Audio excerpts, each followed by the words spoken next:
Next up is Imagination Rock. Right away you're probably going to think it looks like a bison, or maybe some type of cattle like you're going to see in the pasture.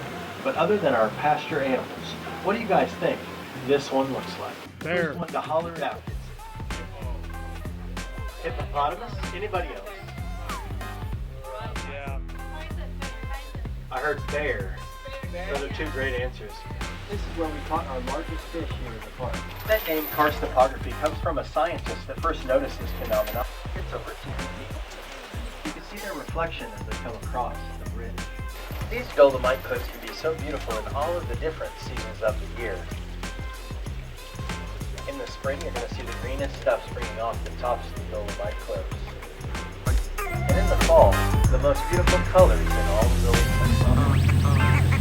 I can't guarantee right away that any of our animals will be in any exacting place. So as we go through this smaller pasture, I want to take my time. We want to make sure that none of our animals are here really close. The one I'm looking for right now is our bull elk, which will sometimes be down by the fence line. I need you guys to know. This is important. Please listen. I'm gonna get out. I'm gonna get out to say this so you guys understand.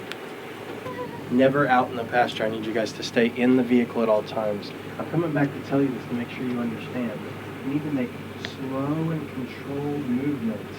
Anything quick scares them. So just like you become a sloth, I have to keep these bull elk standing right where they're at.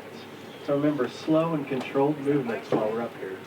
Looking at these animals right away, you might assume that their anatomy would be closer to that of a deer, but it's actually closer to that of cattle or other ruminants. They eat up this grass. That grass goes down into one stomach. Then they cough that back into their mouth and do something called chewing the cud, where they re-chew up that grass to go down into a second stomach. It would also be easy to believe that they'd have 2 sets of teeth like us. They actually have 1 set on the bottom, and what's up top is this hard palate that they scrape those teeth up against to be able to eat up this grass. They're also one of the 3 locations in the world where you can find the chemical makeup for ivory. They've got 2 spots in their mouth that look like teeth, but are actual pieces of ivory, and hunters know this.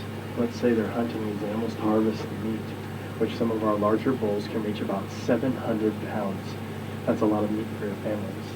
They'll still carry a pair of pliers with them to pluck those 2 pieces out because those ivories can be worth so much. Once you get close enough to see Junior's baby down here, all the way down there, you're going to notice they have a camouflage pattern on the side of their body, a lot like a baby deer would have. They have a reddish-brown fur with little white dots all over it. In fact, it looks kind of camouflaged sitting down there by the water. So when Christopher Columbus brought them over, he actually didn't know where he was going into. We brought them from Costa Rica over into the mainland of America. We bred them with larger cattle that grew them 30% in size to what you see today.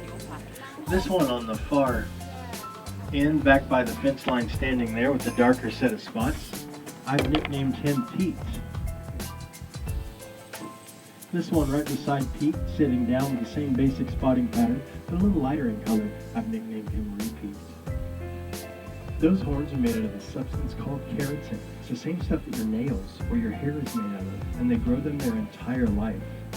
The bison are crazy physically active. They can run 30 to 40 miles an hour, and in the wintertime, we feed them literal tons of hay. At one point, there were 70 to 80 million bison across North America, and the white bison, as the Native Americans coined it, was a very, very rarity. You see his nose all flicking up, how his lips do that little curly thing when he sniffs the female.